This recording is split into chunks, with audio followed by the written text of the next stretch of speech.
What's up, Pharmacy Nation? I am Pharmacy Joe. Thank you for being a listener of the Elective Rotation, a critical care and hospital pharmacy podcast. This is episode 588. In this episode, I'll discuss bacterial density as a therapeutic indicator for ventilator-associated tracheobronchitis due to Pseudomonas. I have all the evidence supporting today's show linked up in the show notes at pharmacyjoe.com/episode 588.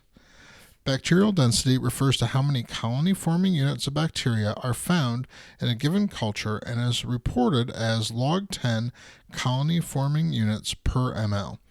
The bacterial density of Pseudomonas relates to its pathogenicity. Authors in the journal Critical Care recently published a retrospective analysis of mechanically ventilated ICU patients with Pseudomonas isolated from endotracheal aspirates to determine the relationship between peak Pseudomonas density and weaning from mechanical ventilation. Patients were divided into three groups, low, moderate, and high, according to the peak Pseudomonas density during ICU stay. The breakdown of each group was as follows. The low group was equal to or less than 10 to the 4th colony-forming units per ml. The moderate group was 10 to the 5th to 10 to the 6th colony-forming units per ml, and the high group was equal to or greater than 10 to the 7th colony-forming units per ml.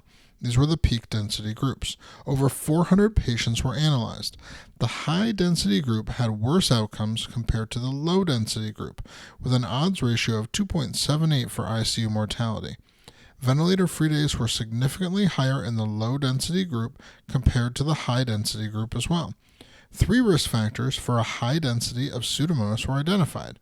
Number 1, more than 28 days of mechanical ventilation. Number 2, hyperglycemia.